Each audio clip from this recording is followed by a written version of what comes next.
오후 하나님 말씀은 잠언 24장 30절로 34절 말씀입니다.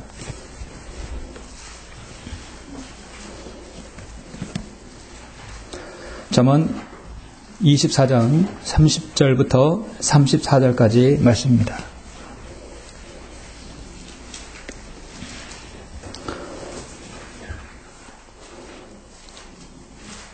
봉독해 오리겠습니다. 내가 게으른 자의 밭과 지각 없는 자의 포도원을 지나갔더니 보라, 농작물이 온통 가시나무와 더불어 자랐으며 엉겅퀴가 그 지면을 덮었고 돌담이 무너졌느니라. 그때 내가 보고 곰곰이 생각하였으며 그것을 쳐다보고 교훈을 받았느니라. 좀 더 자자, 좀 더 졸자, 손을 모으고 좀 더 자자 하면 내 빈곤이 여행자같이 올 것이요 내 빈궁이 강도같이 이르리라. 아멘. 오늘 이 말씀을 위해서 잠깐 기도하겠습니다.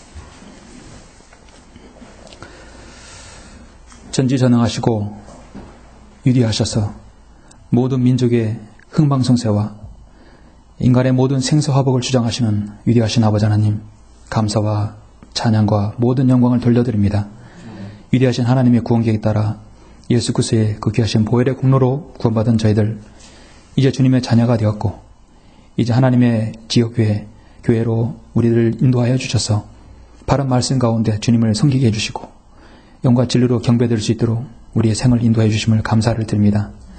이제 우리에게 맡겨준 사명은 온전히 주님을 잘 경배하며 우리가 이 땅에서 저희들에게 부과하신 하나님 말씀을 전하는 것, 복음의 진리를 전하는 것입니다.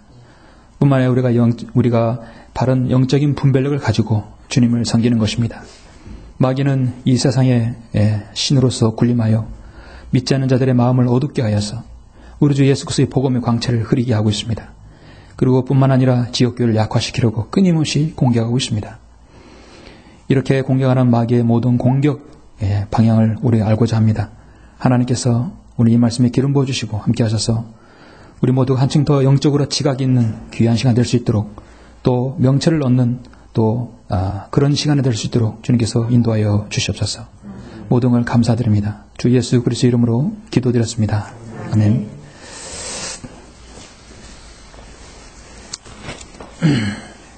오후의 설교 제목은 포도원을 망치는 것들이라는 제목으로 설교하고자 합니다. 오후의 설교 제목은 포도원을 망치는 것들. 무엇이 있을까요? 여러분은 1955년에 일어났던 베트남 전쟁에 대해서 한 번씩 들어보셨을 것입니다. 1950년이면 여기 대부분의 사람들은 아마 이 세상에 없었을 때도 있고 또 그때 시절에 태어난 분도 있을 것입니다. 상당히 오래되었죠. 우리가 벌써 60년이 됐네요. 우리 주위에 나이 지긋한 어르신 중에는 상당수가 베트남 전쟁에 참전한 분들이 있습니다.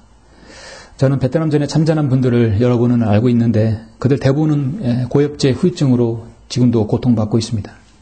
근데 그들이 고통에 대한 대가는 국가보훈처에서는 그렇게 미흡하다는 것입니다. 베트남, 다른 말로 월남 전쟁은 1955년 11월 1일에 베트남, 라오스, 캄보디아에서 시작된 전쟁이죠. 제2차 인도 차이나 전쟁이라고도 합니다. 이 전쟁은 1955년부터 1975년 20년까지 지속된 20년 동안 이룬 전쟁이었습니다. 민족적인 공산주의자들은 베트남 민주공화국, 한마디로 북베트남과 남베트남 민족해방전선과 싸운 내전의 성격인 반면에 또 미국과 한국을 비롯한 미국 동맹국들이 남베트남을 파병해서 지원해서 전쟁에 개입했던 전쟁입니다. 이에 맞서 또 중국과 북한도 비공식적으로는 전투원들을 북베트남에 지원함으로써 국제전의 양상을 띠게 된 전쟁이었습니다. 이 전쟁은 6.25 전쟁과 더불어 냉전 기간의 대표적인 전쟁입니다. 한국전과 베트남전이죠. 우리 대한민국은 32만 명의 군인들을 파병해서 이 전쟁에서 5천 명이 전사하고 31만 명이 생존 기원하였습니다. 1975년 4월 30일 날 베트남 전쟁은 결국은 공산주의 월맹, 그러니까 북베트남의 승리로 막을 내린 것입니다. 베트남 전쟁은 한마디로 전쟁에서 진 것이죠. 민주주의가 진 것입니다. 놀라운 사실은 당시 민주 진영인 남베트남이 패망은 절대로 군사력과 어떤 국력이 뒤졌기 때문에 진 것이 아니라는 것입니다. 오히려 월남은 미국을 비롯한 서방으로부터 지원받은 전투기 600대가 있었고 헬리콥터 900여 대가 있었고 공군력이 세계 4위에 이르렀고 자그마치 70만 병력의 월등한 군사력을 가지고 있었는데도 자유월남을 패망당한 것입니다. 자유월남을 패망시킨 주역인 월맹군과 베트콩 게릴라 작전이 때문이 아니었습니다. 월남이 패망한 것은 무엇 때문일까요? 여러분 무엇 때문에 그렇다고 보십니까? 군사력이 세계 4위에 이르는 남베트남이 왜 졌을까요? 월남이 진 것은 군사적인 패배로 진 것이 아니라 바로 정치 전쟁, 피를 흘리지 않는 전쟁, 이른바 통일전선 전쟁에서 월남 내부에 붕괴가 되어서 나라 전체가 무너졌던 것입니다.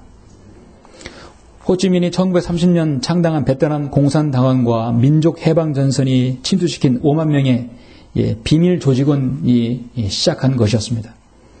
인구 전체의 0.5%가 간첩이었어요. 거기에 민족주의자, 평화주의자, 인도주의자로 이정을 해서 시민, 종교단체로는 물론 대통령 비서실장과 장관, 도지사 등 권력 핵심부 요직에 침투해서 반미, 반전 데모를 주동하고 선동 전략을 펼쳤던 것입니다. 거기다가 남베트남 관료들, 정치인들은 부패와 부정으로 일관되어서 내부적으로는 정치인들의 부정부패가 있어 맞았고 내부적으로는 북베트남 그렇게 해서 간첩활동으로 인해서 내부적으로 붕괴가 이루어진 것입니다. 전투를 지원해주면 무기를 팔아먹고 뇌물과 사리사욕에 탐난 정치인들이 로 인해서 스스로 무너진 것이죠. 그렇게 해서 그 이름도 유명한 보트 피플이 생긴 것입니다. 여야 구분 없는 전쟁으로 심각한 사회적 혼란 상태에서 월남 내 공산올명을 지지하는 그 세력이 정치와 언론과 학계, 종교계에 뿌리 있게 확대되어서 결국은 반정부, 반전시, 반민시위가 계속해서 끊이질 않았었습니다. 민족화합, 그다음에 자주 국방을 내세운 그런 미명하에 베트콩은 무너졌던 것이죠.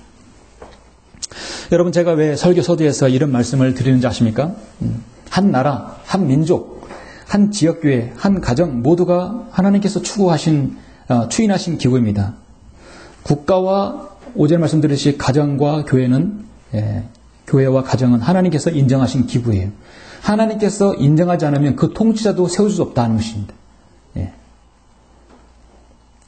자유월남이 패망한 지 40년이 지났습니다. 40년이 지났습니다. 우리가 살고 있는 이 대한민국은 지금 40년 전에 월남이 패망한 것과 똑같은 상태에 직면해 있다고 저는 판단합니다. 이명박 대통령 때 과우병 괴담이 있었고 작년에 세월호 사건이 있었죠.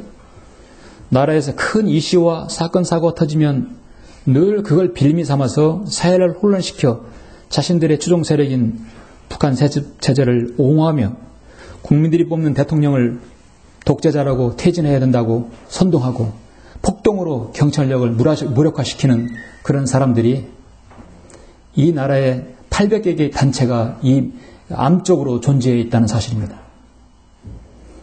그런 종북 옹호 세력들이 집단에는 종교계에도 들어가 있고 정치계에 들어있고 경제계, 언론계, 학계, 문화계 거의 모든 기관에 뿌리 박혀 있어요. 김대중 정부와 노무현 정부 때 10년 동안 엄청나게 뿌리 박혀 있어요.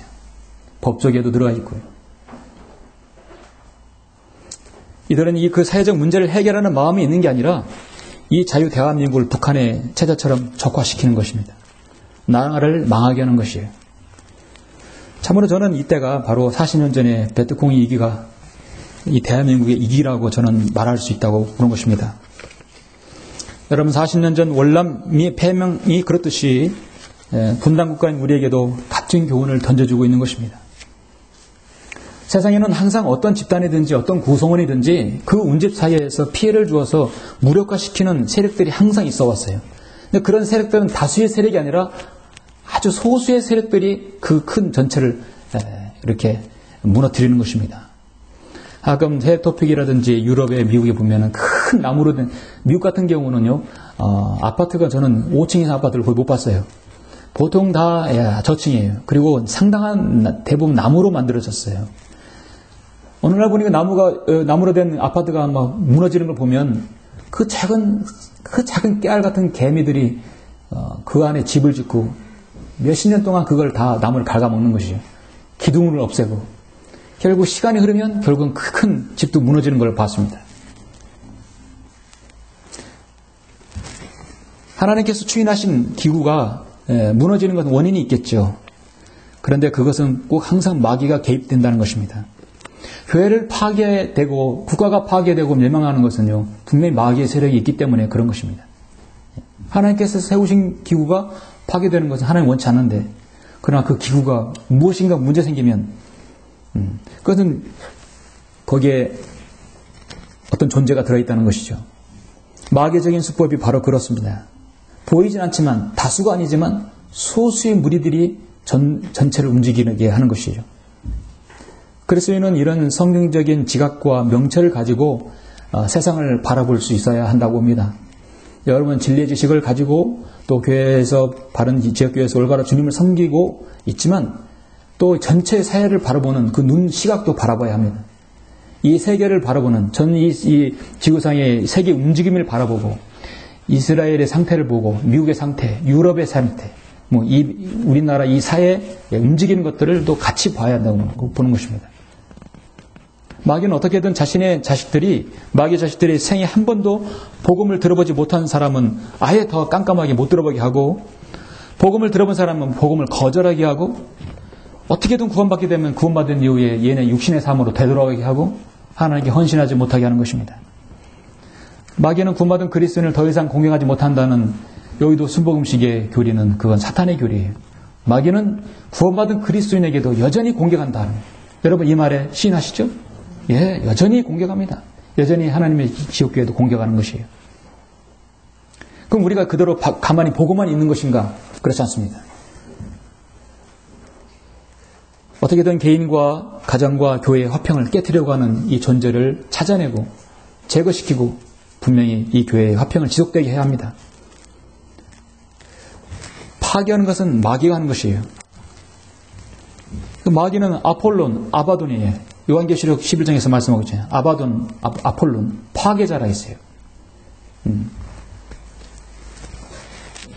그래서 성경은 요한복음 3장 16절에서 멸망이라는 것은요, 영원한 멸망, 지옥에서의 파멸 멸망을 얘기하는 것입니다. 마귀는 파괴자고요, 살인자입니다.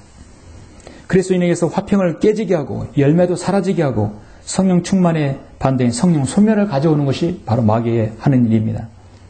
하나님께서는 그것을 바로 성도라는 사람을 쓰셔서 구원받지 않은 사람을 쓰기도 하고 성도란 이름으로 나온 사람을 또 쓰기도 합니다. 마귀가 사용하는 사람은 누구를 가리지 않습니다. 아무리 주님께 헌신했던 사람이라도 육신으로 돌아오면 마귀 편이 될 수 있고 마귀의 도구가 될 수 있는 것입니다. 그래서 가정과 교회에 치명적인 상처를 줄 수도 있는 것이에요. 그렇게 해서 오늘 말씀 제목처럼 포도원을 망치게 되는 것입니다. 저는 오해 잠시 하나님께서 추인하신 기구들의 가장 위해를 가져와서 파괴하는 것이 무엇인지 몇 가지를 여러분에게 말씀을 드리려고 합니다. 제가 방금 봉독해 올린 이 잠언 24장은 바로 그렇게 좋은 말씀입니다. 세상에서 어떤 사상가의 조언에도 비길 수 없고 어떤 심하고 고귀한 말에도 책에도 비교될 수 없는 이 진리의 말씀인 잠언. 여러분 31장까지 해서 매일 한 장씩 읽으면 하루 한 달 동안 읽을 수 있죠. 어디를 펼쳐봐도 여러분 랜덤으로 앞뒤 주고받지 않고 이렇게 이야기 없이 바로바로 읽어서 여러분 마음에 새길 수 있는 말씀이 바로 잠언 말씀입니다. 잠언을 잘 공부하고 묵상으로 삼는 그리스도인은 자신도 모르게 성숙한 그리스도인 내면을 가질 수 있는 것입니다. 다른 사람에게 덕을 끼치고 스스로 우리 자신에게 정말로 영적으로 강건한 그리스도인으로 무장할 수 있는 바로 말씀이 잠언에 있는 말씀입니다. 특히 오늘 잠언 24장 3절부터 34절은 하나님께서 추인하신 그 기구, 그것이 포도원이든 국가든 교회든 간에 어디든 간에 망치는 것들이 있다는 것이죠. 포도원은 1차적으로 여러분 이스라엘을 상징합니다. 항상 누가 뭐래도 교리적으로 이스라엘이에요. 이스라엘 상징하는 나무가 세 가지죠. 여러분 포도나무, 올리브나무, 무화과나무입니다. 무화과나무는 열매가 없으면 입만 무성하면 지금 이스라엘의 상태를 말할 수 있는 것이죠. 여러분 포도나무 입장에 가면 거봉 포도나무 제가 며칠 자주 갔었는데요. 입장에 가면 거봉 포도나무 있어요. 지금 한참 농부들이 열심히 일할 때입니다. 포도나무를 보셨죠? 항상 두 줄기로 쫙 Y자로 뻗어가요. 그런데 포도나무에 열매가 없다고 생각하면 어떻게 하겠습니까? 그 포도나무는 아무런 쓸데가 없어요. 땔감 외에는 쓸데가 없어요. 포도나무로 무엇을 만들 수도 없어요. 이상한 마디에 제멋대로 구불구불 생긴 것에서는 그 무엇으로도 나무로 쓸 수 없습니다. 열매가 없으면 아무것도 없다는 사실이죠. 올리브 나무를 통해서 기름이 나오죠. 기름은 성령님을 상징합니다. 포도나무는 이스라엘의 영적인 특권을 상징하고 올리브 나무는 이스라엘의 종교적인 특권을 상징하고 무화과나무는 이스라엘의 민족적인 특권을 상징하죠. 성경은 여러 곳에서 하나님께서 이스라엘을 이집트에서 땅에서 딱 취해서 가나안 땅에 옮겨 심은 포도나무라고 말씀하고 있습니다. 그 포도나무의 주인은 우리 하나님이십니다.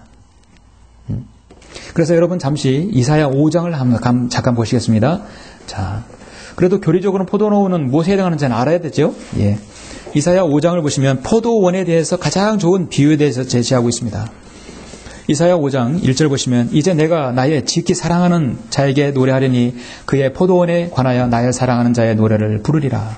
나의 지극히 사랑하는 자는 심히 기름진 산에 포도원을 가졌도다. 그가 울타리를 두르며 거기서 돌을 주워내고 최상품 포도나무를 심으며 그 가운데 망대를 세우고 그 안에 포도즙 틀을 만들었도다. 그가 포도가 열리기를 바랐더니 야생 포도가 열렸도다.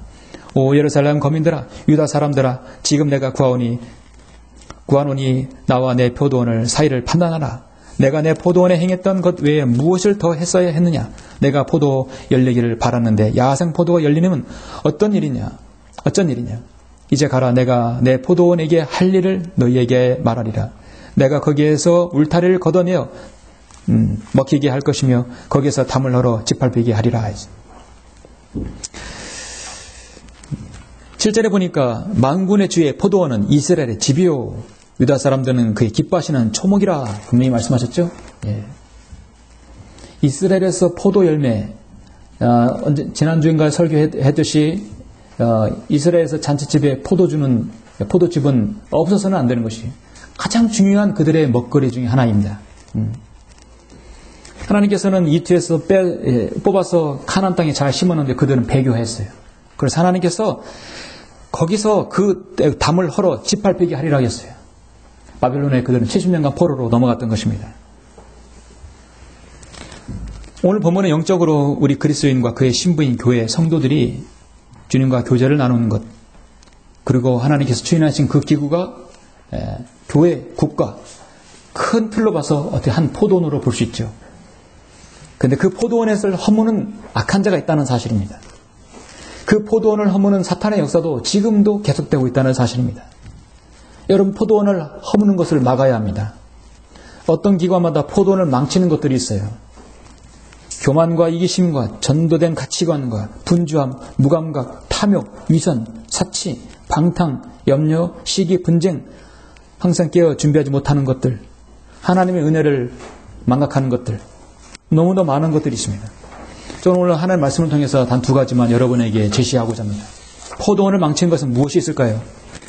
여러분 첫째는 가장 중요한 것은 포도원을 맡겼을 때 그 사람에게 해당하는 것인데요. 첫째는 게으른 자와 지각 없는 자에게 관리하면 포도원을 망치게 된다는 것입니다. 포도원을 맡은 자는 게으르지 않고 부지런해야 되고 지각이 있어야 된다는 것입니다. 여러분 오늘 본문 다시 한번 보시면 30절, 31절에 한번 보시면 내가 게으른 자의 밭과 지각 없는 자의 포도원을 지나갔더니 보라 농작물이 온통 가시나무와 더불어 자랐으며 엉겅퀴가 그 지면을 덮었고 돌담이 무너졌느니라. 여러분 구약성경에서 지각하면 잠언에서 뭐라고 말씀하면 초창에 2장에서 3장에서 지각은 명철입니다. 명철은 무엇인가? 옳고 그름을 분별하는 능력이에요. 하나님께서 여러분에게 요구하시는 것은 첫 번째, 부지런해서 주님을 섬기는 것과 여러분 옳고 그름을 분별하는 능력입니다. 여러분, 내가 무엇을 해야 할지 망설일 때 여러분 누구를 신뢰해야 합니까? 성경에서는 무엇이라고 말씀하고 있는가? 하나님께서는 구약 성경에서 이스라엘 백성들에게 어떻게 다루셨는가를 보면은 여러분이 어떤 판단을 내려야 할지 명백합니다. 잠언 3장 21절에 보면 내 아들아 건전한 지혜와 분별력을 지켜 그것들이 내 눈에서 떠나지 않게 하라. 그것들이 내 혼의 생명이 되며 내 목에 은혜가 되리니 그리하면 내가 내 길에서 안전하게 행하며 내 발이 걸려 넘어지지 아니할 것이요 내가 누울 때 두려워하지 아니하리니 정녕 내가 누울 것이요 내 잠은 달리로다. 건전한 지혜와 분별력은 내 잠을 달게 한다. 두 다리 뻗고 잘 수 있다는 것이죠. 건전한 지혜, 건전한 상식입니다. 그래서 분별력은 여기 바로 지각이에요. 언더스탠딩입니다. 포도원 농사하는 사람이 남을 깨우려면 자기가 먼저 일어나야 되겠죠? 이렇게 입장에 포도밭 가면 지금 한참 새싹이 피어나고 이파리가 쫙 나오고 있는데요. 그러기 전에 농부들은 일찌감치 농약을 뿌립니다. 그리고 그 냄새나는 퇴비들을 다 밭에 쫙 뿌립니다. 그러면 지금 입장 지나가면 냄새가 온통 진해요. 그 퇴비 냄새가 아주 코를 찌릅니다. 농부들은 여념이 없어요. 거기다 약을 뿌리고 계속해서 잘 가꾸는 것이죠. 얼마나 부지런해야 농사를 짓겠습니까? 하나님께서 성경의 모든 인물들은 모두 다 부지런한 사람들을 뽑았습니다. 게으르며 나태한 사람들은 하나님께서 절대 뽑지 않았어요. 다 자기 일에 분주한 사람들이었습니다. 열심히 고기 잡고 열심히 세금 거두고 열심히 눈에 불을 켜고 그리스도인을 잡아가두고 나름대로 자신의 삶에 열심히 했던 사람들이에요. 그 열심을 하나님을 열심으로 다 돌린 사람들이에요. 그렇죠? 그게 다 성경의 선진들입니다. 사람들은 새벽형이고 나는 올빼미다. 나는 새벽에 도저히 안 된다. 나는 올빼미입니다. 사람마다 체질이 다르죠. 하늘은 다르지만 그러나 중요한 것은 부지런해야 된다는 것이죠. 성경의 모든 인물들은 다 새벽형, 다 새벽에 일찍 일어났습니다. 아브라함이 이삭을 다칠 때 아침 일찍 일어났고 여호수아가 전쟁할 때 일찍 일어났고 무엇보다도 다윗은 늘 새벽에 기도했다고 나오고 있습니다. 시편 57편 9절에서 오 주여 내가 백성 가운데 주를 찬양하며 내가 민족들 가운데 주께 노래하리이다. 솔터리의 하프에 깨어나라 내가 친히 새벽을 깨우리로다. 무엇보다도 우리의 구속사역을 이루신 우리 주님께서도 늘 새벽을 깨우셨던 분이십니다. 이른 아침 아직 동이 트지 않았는데 주께서 일어나 밖으로 나가 한적한 곳으로 가셔서 거기서 기도하시더라. 우리 주님께서 마가복음 1장 35절에 말씀하고 있습니다. 여호수아가 아침 일찍 일어나서 그와 그 모든 이스라엘 자손이 시뜸에서 이동하여 요단을 이르러서 건너기 전에 문이라 했어. 일찍 일어난 것이다. 요엘서 1장 11절에서도 선지자 요엘은 오 너희 농부들아 너희는 부끄러워하라. 오 너희 포도원 일꾼들아 밀과 보리를 위하여 울부짖으라. 이는 밭의 수확이 거의 다 없어졌습니다. 중국을 복음화시키는 데 앞장섰던 허드슨 테일러를 두고 사람들은 그를 뭐라고 하냐면 허드슨 테일러가 기도하는 모습을 보지 않고는 중국의 태양이 떠오르지 않는다. 모든 그리스도인은 다 대부분 새벽형이었고 모두 다 아침 일찍 일어났다는 사실. 사람마다 생활의 틀이 많이 다르기 때문에 어떤 분은 늦게까지 일할 수도 있고 어떤 분은 새벽에 일할 수도 있습니다. 중요한 건 자신의 생활의 틀에서 좀 더 부지런해야 할 것입니다. 사도 바울은 로마서 12장 11절에서 이르는 게으르지 말고 영 안에서 열심을 내어 주를 섬기라. 포도밭이 여러분에게 가꾸어진 가정과 구성원의 여러분 책임이라면 그 밭은 열심히 가꾸어야 합니다. 우리 그리스도인은 부지런하다는 말을 들어야 합니다. 부지런하고 지혜로운 농사꾼은 논에 물이 마를 날이 없어요. 여기 돌아다 보면 여러분 밭에 풀밭이 잡초가 무성한 곳을 보십시오. 농사를 안 짓거나 아니면 농부가 게으르거나 둘 중에 하나일 것이죠. 사람에게도 영적인 마음의 밭이 있어요. 영적인 마음의 밭이 있는데 그 밭을 주일날 오셨을 때 잘 갈아엎어서 이렇게 고르게 이렇게 어디 산에 가면 밭에 가면 이게 잘 고르게 갈아놓은 거 보시죠. 보기에도 좋아요. 씨가 뿌릴 때마다 나중에 싹싹 들어가서 스며들어서 열매가 맺어질 것 같은 그런 밭 보셨죠? 여러분의 오실 때 마음밭이 그렇습니다. 무성해지고 잡초도 우성해지고 거북이 등처럼 쫙쫙 갈라진 그런 마음밭이라면 어떻게 하나님의 말씀이 들어오겠습니까? 그래서 여러분도 오시기 전에 마음밭이 주님 제가 한 주일 동안 주님 뜻대로 잘 못 살았을 수도 있습니다. 또 그런 거 여러분 자백하시고 주님 제가 한 주일 동안 주님 말씀에 따라 살게 되면 감사합니다. 지금 마음밭을 잘 걸어 내가 너 엎어낼 테니까 주님께서 말씀 주시면 잘 받겠습니다. 그 마음의 자세가 되어야 되겠죠. 내가 살고 내 가정이 살고 교회가 살고 국가가 사는 것이에요. 가시나무 엉겅퀴가 말씀대로 뒤덮어 버리면 관심이 없는 거예요. 그렇죠? 여러분의 맡긴 밭을 관심이 없다면 그렇게 되는 것입니다. 히브리서 6장에서도 11절에서 우리는 너희 각자가 끝까지 소망의 온전한 확신을 향하여 같은 부지런함을 보여주기를 바라노니 이는 너희가 게으른 자가 되지 아니하고 믿음과 인내를 통하여 그 약속들을 욕으로 받은 사람들을 따르는 자들이 되게 하려는 것이라. 누가 봐도 저 사람은 그리스도인이다. 그럼 그 사람 부지런한 사람이다. 도무지 쉴 틈이 없다. 어쨌든 간에 부지런함으로 여러분은 평판을 받아야 할 것입니다. 여러분의 맡겨진 밭이 열매를 맺으려면 그렇게 해야 할 것입니다. 그것이 밭을 망치지 않는 방법이에요. 포도원을 망치는 것은 무엇이 있을까요?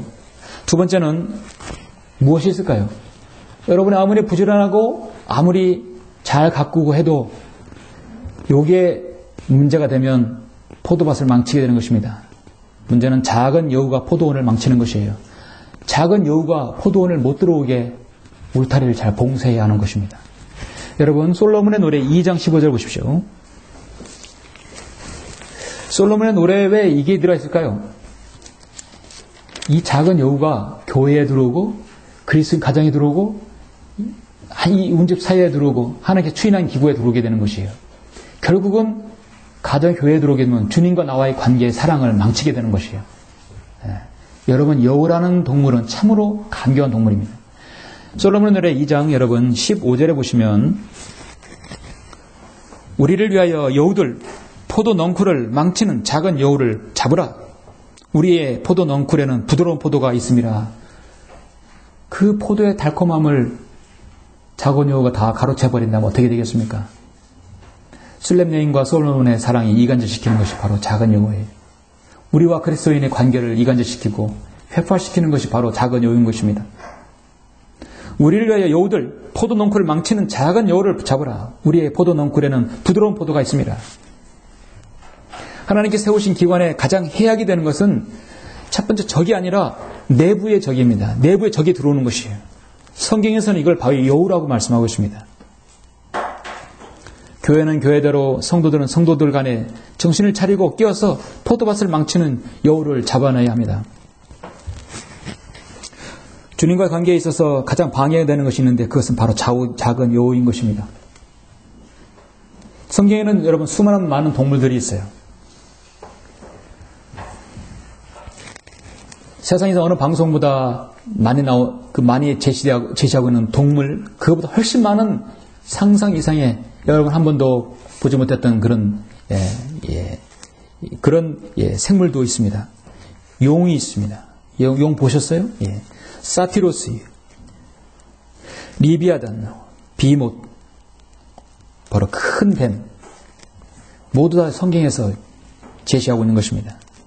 영적 존재까지 다루고 있는 것이 하나님의 말씀이에요. 그 중에서 우리가 일상으로 볼 수 있는 여우는 간교하기와 마치 창세기에 언급한 뱀처럼 간교하고 이중적인 동물이 바로 여우입니다. 그래서 성경은 여우는 한 번도 좋은 의미로 사용하지 않았어요. 여우는 야행성이고 잡식 동물로 은밀하게 포도원에 들어와서 땅에 구멍을 파고 포도주기를 갉아먹으며 농사를 망치는 동물입니다. 여우가 포도원을 망치듯이 솔로몬 노래에서 서로의 사랑까지 망친다는 것이에요. 작은 여우는요, 여우는 작은 여우, 바로 교회에게 가정에게 사소한 일일 수 있는 것이 그걸 망칠 수 있는 것입니다. 많은 사람들이 그걸 간과해 버리기 때문에 망치는 것이죠. 개인과 교회와 가정에 상처를 주고 심지어 국가에까지 상처를 주는 것이 작은 여우입니다. 이 교회에도 끊임없이 작은 여우들이 들어왔어요. 작년에도 들어와서 출애시켰고 처음에는 몰라요. 그러나 그의 행동과 말과 언행에 있어서 그 작은 여우라는 걸 스스로 드러내는 것입니다. 어떨 때는 몇 년이 지나도 모를 수 있어요. 왜냐하면 처음에 교회를 기여하니까요. 그러나 시간이 지나면 본색이 드러나는 것입니다. 하나님께서 하나님의 교회를 사랑하기 때문에 그 발견되어질 수 있는 것입니다. 여러분 지역교회는요. 끊임없이 계속해서 정련되어지고 계속해서 하나님 보시기에 그래서 순수성을 유지해야 합니다. 100%는 유지 못해도 계속해서 100% 가깝게 유지를 해야 합니다.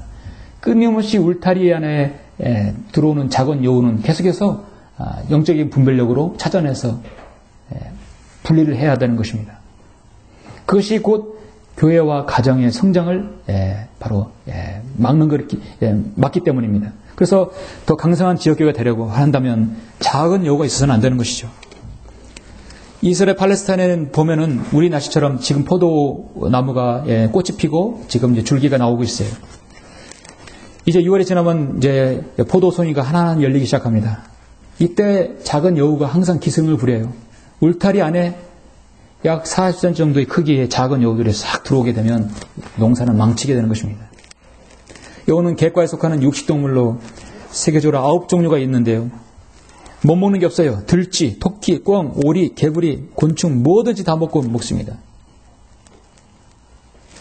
성경에서는 항상 간악하고 교활함의 상징으로 묘사해서 예수님께서도 헤롯을 바로 여우라고 누가복음 13장에서 말씀하고 있습니다. 여우는 무조건 헐어버립니다. 꽃이 피었을 때 배가 부를 정도로 포도 꽃을 따먹을 뿐만 아니라 온 밭을 헤집고 다니면서 모든 줄기까지 다 갉아서 없애버리는 것입니다. 이것이 교회 안에 들어오면 엄청난 피해를 주는 것이에요. 여우는 변신의 천재입니다. 세상 오락 영화에서도 사람들을 간단함을 선언하게 했던 구미호 바로 여우죠. 여러 가지 모양으로 사람 변신하는 것입니다. 한 바퀴 돌 때마다 다른 사람은 변하는 것. 그건 뭐냐면 여우 같은 사람은 사람들을 이간질시키는 거예요. 여기 와서는 이 모습, 저기 와서는 저 모습으로 사람을 이간질시켜서 서로에게 불신을 심어주는 것이에요. 여우의 습성은 항상 자기가 해놓은 일을 가지고 탁 뒤돌아보게 해요. 여우는 자신이 다 헤쳐놓고 탁 뒤돌아보고 또 가요. 예. 교활하고 민첩해서 그냥 가지 않고 힐끔 뒤로 돌아보고 갑니다. 세상을 다시 돌아보게 하는 과거 지향적인 동물이에요. 이스라엘 백성을 모세를 통해서 40년 동안 광야를 이끌 때 이스라엘 백성이 항상 하나님께 책망받는 게 뭡니까? 항상 뒤돌아보는 거예요. 아, 옛날에 이태에서 피해만 먹고 뭐 부추 먹고 옛날에 참 잘 먹었는데 여기서 우리의 물도 없어, 고기도 없어. 낮에는 뜨겁다, 겨울엔 춥다. 아니, 밤에는 춥다고. 하나님께서 메추라기 먹이시고 만나를 먹이시고 구름기둥과 불기둥으로 하나님께서 인도하지 않았습니까? 옛날로 돌아가게 하는 것이 바로 여우의 습성입니다. 여러분, 여우가 이제 어떤 동물인지 아시겠죠? 그런 여우가 포도원에 들어가면 어떻게 했습니까? 하나님께서 세우신 지역교회에 여우 같은 사람이 들어오면 어떻게 되겠습니까? 부부를 이간질시키고 교회를 이간질시켜서 교회를 약화시키고 파괴하는 것입니다. 빨리 발견하면 발견할수록 그 사람은 분리시켜야 돼요. 출애를 시켜야 합니다. 그런 사람들이 이 사회 곳곳에 있다면 이 국가의 미래가 어떻게 되겠습니까?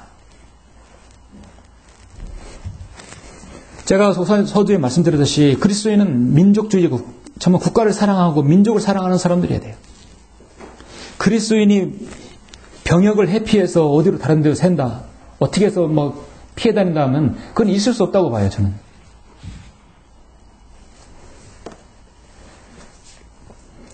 여러분, 세월호 사건이 터진 지가 1년이 지났습니다. 세월호 특별법이 만들어지고 시행령도 국무회에서 통과됐어요. 그러나 지금 현실은 전국 곳곳에서 대통령 퇴진, 진상규명, 불법 폭력 집회들이 끊이지 않고 있습니다. 한 언론에 의하면 세월호 유족 대책회의 등 이름을 가진 단체들이 뒤에서 조종 비호하는 세력이 우리나라 200개가 이상이 됩니다. 대부분이 종북 좌파 계열의 무리들이에요. 세월호 하면 노란 입은, 세월 하면 노란색. 과거에 노무현 물결들이 그 다른 아류 물결들이 노란색이었었죠. 이들은 서울 집회에서 경찰차를 수십 대를 훼손하고 전경을 잡아 폭행하고 태극기를 불태우는 자들입니다. 모두가 종북주의자들입니다. 천안시장 그 보고만 있어요. 경찰력을 동원하지 않은 동원하기 있습니다. 그런 폭행과 폭동하는 사람들에게는 엄히 대응하고 해야 되는데 모두 자신의 감투 자리가 무서워서 엄정히 못하는 것입니다. 서울시장 자체 그 사람 박원순이 바로 종북주의자이기 때문이에요. 박원순 시장이 하루에 여러분 관광공비로 먹는 거 쓰는 돈이 얼마인지 아십니까? 117만 원이에요. 하루에 자신의 아침, 점심, 저녁 먹는 돈이 117만 원. 그는 지금 5년 동안 원 없이 쓰고 있어요. 김대중 대통령이 원을 썼듯이 지금 원을 쓰고 있어요. 서울시장, 부시장이 4명인 정무부시장 2명, 행정부시장 2명. 그 한 사람당 보통 한 사람당 최근에 자료에 보면 70만, 80만 원 하루에 쓰는 돈이 판공비와 먹는 돈으로 쓰는 돈이 모두 다 조사파 출신들이 대부분 종북주의자들입니다. 학교 다닐 때 총학생 전대회에서 다 지명수배됐던 자들이에요. 자, 여러분 잘 들어보세요. 세월호 사건이 4월 16일에 일어났습니다. 이날은 북한에서 최고로 치는 김일성 태양절 다음 날인 4월 16일 날 일어났어요. 침몰한 세월호의 실소유주인 세모그룹 유병 회장이 이제 비명 형사에서 죽었죠. 유병 회장의 작품이 무엇이냐면 그의 걸작이 바로 2008년 광우병 촛불 시기에 배후에 조종했다는 증언이 나와 충격을 줬습니다. 32년간 유병훈 회장의 채찍근이 수행을 했던 이청씨는 모 방송사에 나와서 출연해서 유병훈 회장이 2008년 광우병 촛불 시위를 주도한 수뇌부에게 자신의 사람을 파견해서 배후 조종을 했다고 고백했어요. 여러분 촛불 시위 때 맨 앞에 경찰력을 실행하지 못하게 공권력을 막았던 그 무리가 어떤 부대였어요? 유모차 부대였어요. 그 유모차 부대의 작품이 바로 유병헌이에요. 유병헌이가 유모차를 앞에 대동시켜라. 그러면 꼼짝 못할 것이다. 그랬어요. 유모차를 앞장서거라. 사진을 찍어서 정부가 발표하면 반박절을 내라.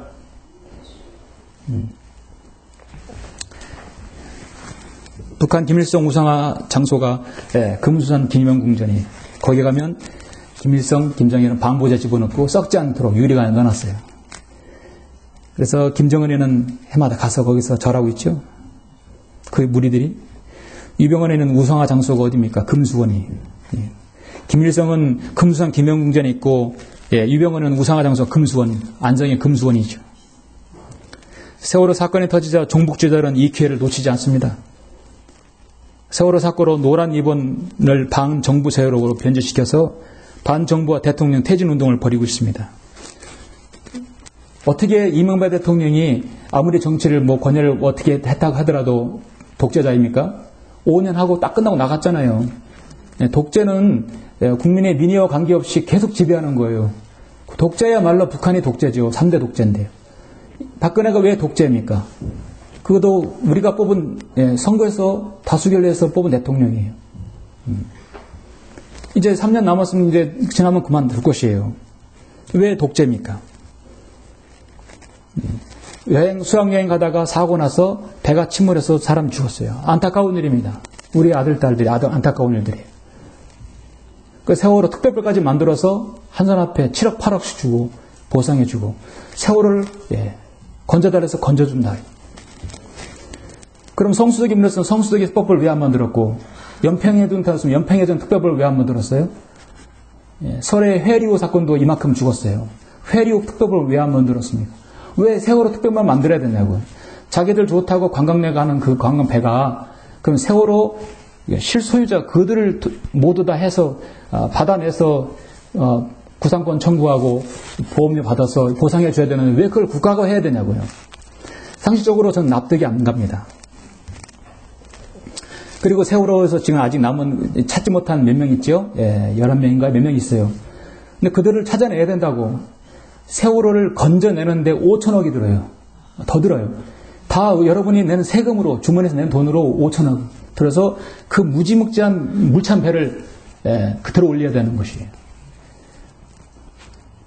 이거를 건져내지 말고 차라리 해상공원을 세워서 추모공원을 세워서 잘 아름답게 조성해서 오래 기억하자. 그렇게 반대하는 사람이 국회의원 딱 한 명이에요. 강원도 어디 도에 어디 시에 속한 한 국회의원은 세월호 인양을 반대한다. 저도 찬성합니다. 왜 천문학적인 돈을 들여서 그걸 건져냈냐 이거죠. 건져내도 그들의 뼈와 살은 거의 찾기가 힘들어요. 그렇죠? 건져내면서 수많은 사람들이 또 잘못해서 사고로 날 수 있는 2차 사고까지 나올 수 있습니다. 우리 성경들을 믿는 사람 한 사람도 춘천에 있는 한 형제도 세월호 구조에 참여했었죠. 정말 후유증에 시달립니다. 차라리 그 5천 원이면 없고 힘들고 노약자들, 빈부 어려운 사람들 충분히 돕고 할 수 있는 거 아닙니까? 그렇죠? 그까지 보상받은 사람들이 그걸 계속 건져내야 된다. 결국은 정부도 두 손 들고 그래 인양하겠다 하겠어요. 인양하는데도 1년이 걸릴지 모르는 것입니다. 세월호 유가족 대체회의 가족들 상당수는 통진당 당원들의 학부모라는 사실이 밝혀졌어요. 반정부 운동하는 이날의 암적인 존재들은 세월호 유가족과 그이들의 아픔에는 관심이 없어요, 사실. 그들은 향한 연민과 민심을 자극해서 국가를 전복시키려는 음모가 있는 것입니다. 북한의 김정은이가 세월호 유가족들에게 조의문을 보냈는데 그들은 조의문을 받았는데 우리나라 박근혜 대통령에게는 지금도 쌍욕을 하고 대통령이 좋아도 내다버린 사람들이 바로 그 유족들이에요. 이걸 어떻게 봐야 할까요? 북한 지령으로 움직이는 남한조선노동당 공상당원들, 이적단체들, 종북인사들, 빨치산 출신들, 주사파들 그들은 지금도 끊임없이 세월호 특별법 선동질을 하고 노란 리본으로 반정부 활동을 하고 정의당과 통진당 출신들의 반정부 가족들과 계속해서 이걸 벌이고 있는 것입니다. 아침에 새벽에 사이트 잠깐 보니까 계속해서 집회가 개정되어 있어요. 끊임없이 전국으로. 2008년 일어났던 광우병 촛불시 때문에 얼마나 난리가 났어요.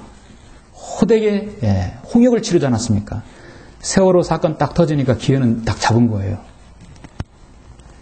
불법 집회들.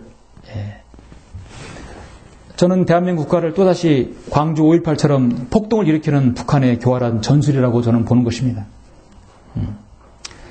마귀를 나타내는 단어가요. 여러분 헬라어로 디아블로스입니다. 참소자, 이간질하는 자예요.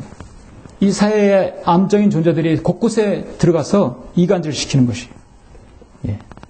종교계에 들어오고 문화계에 들어오고 정치계에 들어오고 언론계에 들어오고 다 들어와서 그 암적인 그 작은 여우들이 들어와서 이 나라를 썩어 뭉들어지게 하는 것이에요. 우리는 미국이 영원한 우방이라 생각하는데 큰 착각이라고 저는 생각합니다. 사실 미국은 아마 우방이 일본이라고는 생각이 들 정도예요. 미국은 일본의 그 일제 침략과 모든 과거를 반성하지 않은 것을 용인해주고 면죄부를 줘버렸어요. 그렇죠? 아베라는 그런 인간을 의회에다가 연설하게 만드는 미국 의회가 여러분 제정신이라고 봅니까? 제정신 아니죠. 이미 이성을 잃어버렸어요. 성경적 판단을 잃어버렸어요. 미국은. 우리나라는 그런 종북 좌파 그런 세력들이 미국의 대사를 대낮에 피습을 하는 그런 시기에 어떻게 미국이 우리에다가 우방이라고 하고, 물론 미국은 앞으로 계산적으로 러시아와 중국을 방패막이 삼아서 일본을 방패막이 삼는 이유도 있겠지만 어쨌든 간에 현실은 그렇습니다. 항상 자국의 이익을 위해서라면 이랬다 저랬다 하는 사람들이 원래 국가의 습성 아닙니까? 마귀가 대표적으로 하는 일이 바로 이간질이고 인간의 마음을 은밀히 충동질시켜서 자존심을 상해해서 서로의 관계를 끊어버리게 하고 파괴시키는 것이, 그게 바로 작은 여우인 것입니다. 한 마리의 여우가 포도원을 망치는 것처럼 교회에 한 마리의 여우 들어오면 교회가 쑥대밭이 돼요. 한번 다시 이렇게 해서 다시 정상적인 교회 사역을 하기에는 상당한 시간이 걸려요. 우리 교회도 작은 여우들이 계속 들어왔었어요. 3번, 4번 계속 들어왔었어요. 작년에도 여기에도 들어왔었어요. 그 몸속 뼛속까지 종북 좌파 생각을 가지고 있는 사람도 있었어요. 결국 출애시켰습니다.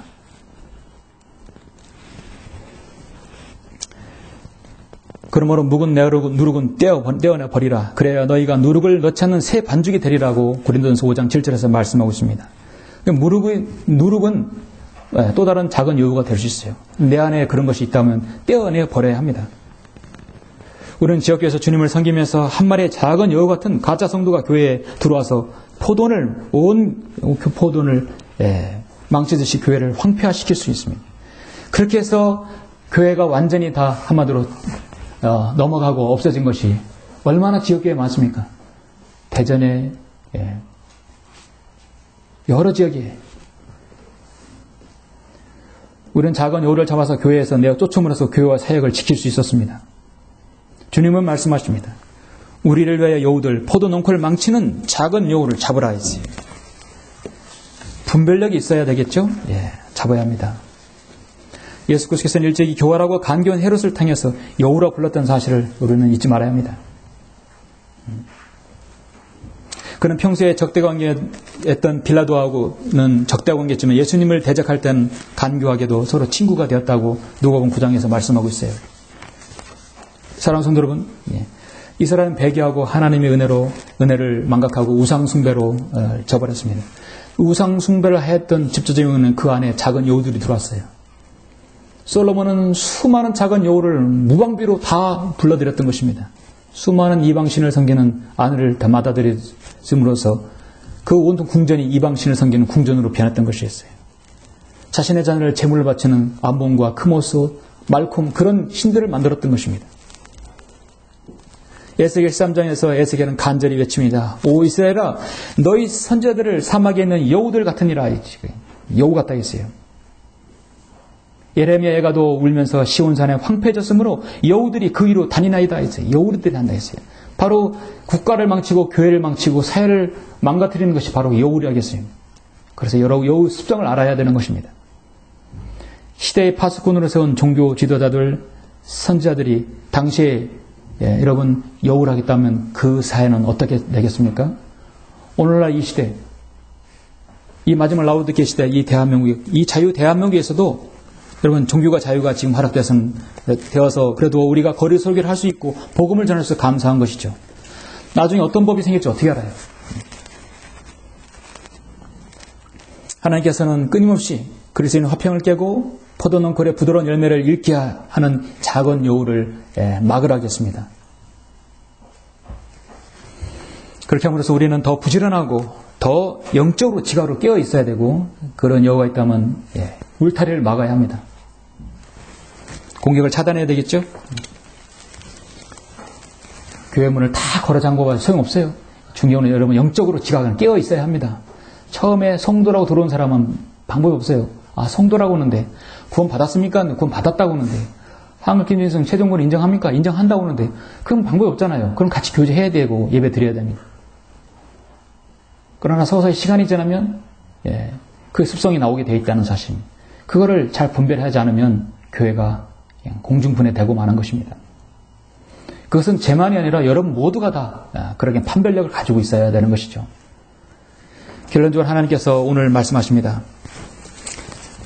내가 게으른 자의 밭과 지각 없는 자의 포도원을 지나갔더니 보라, 농작물이 온통 가시나무와 더불어 자랐으며 엉겅퀴가 그 지면을 덮고 돌담이 무너졌느니라. 그때 내가 보고 곰곰이 생각하였으며 그것을 쳐다보고 교훈을 받았느니라. 자, 교훈은 우리는 지각 없는 자가 되지 않고 게으른 자의 발이 되지 아니하고 더군다나 우리 안에 영적으로 내적으로 그런 작은 여우들이 들어오면 여러분 잘 주님 안에서 지각을 가지고 분별하고 판단해서 이 아름다운 약물에서 들어오지 못하게 하는 것입니다. 그것이 나를 위하고 가정을 위하고 이 교회를 위한 것입니다. 여러분 모두가 다 그렇게 되시길 현명한 지혜로운 그리스도인 되시길 간절히 바랍니다. 기도하시겠습니다.